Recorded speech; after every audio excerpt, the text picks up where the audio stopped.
So it's the tail end of July 4th here.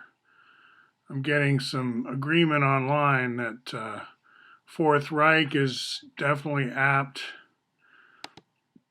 It's complicated though. History never repeats exactly. I am celebrating sort of independent journalism.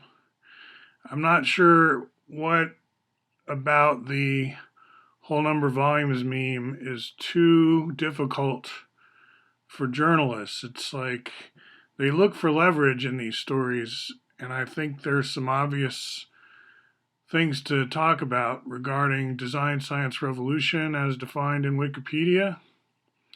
It's, you could say, subversive, but it's also high tech, and that's an issue, I guess, with a lot of journalists. They don't see themselves as techie, really, but they could be. They could be. So we'll see.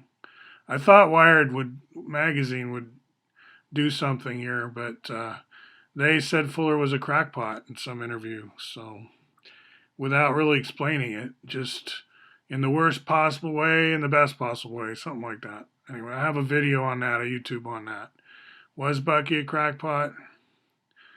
So yeah, I'm just going through my Facebook here, looking back over July 4th. I think I was celebrating what's, you know, right and good about the North American spirit, regardless of branding. It's like we're about telling the truth, speaking truth to power, they often say, but it's not being a good doobie. So I hope to work with more of you as time goes on. If you can figure a way to get into the Martian math curriculum a little bit, I'm recruiting out here. General systems theory, I know these things. That was Kenneth Boulding, right? He was a Quaker. He was into that. I don't think it's that crazy, really, to have the memes that I'm into. They're pretty STEM-like, too. I mean, it's not all humanities, okay, but, you know, there's history. I've got my history. What I'm pointing out here and getting some interest in is how Julian Assange is certainly being treated worse than Ezra Pound. I mean, they had Ezra Pound in a cage for a little while, but then they threw him in a mental hospital. But that's not as much torture. He could have, after a while, he got pretty good digs there. He could have visitors. He actually had an okay life in that mental hospital.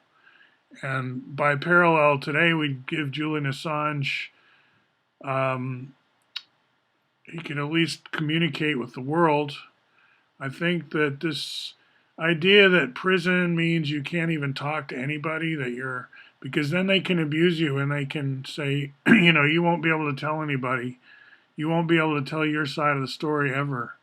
So a lot of cowardly stuff goes on in prisons because they feel like they can get away with it. Look at Abu Ghraib or whatever, right? They don't think they're going to get caught. So prisons are the wrong place to say do any justice, right? So this whole thing with Assange, pretty influential guy, pretty strong performance, and the way they're beating him is not what I would call civilized at all. And I'm surprised that Britain has fallen so low. But I know they're going through a lot right now. All right. Talk to you soon. Have a good rest of your fourth. Got to make dinner for mom now.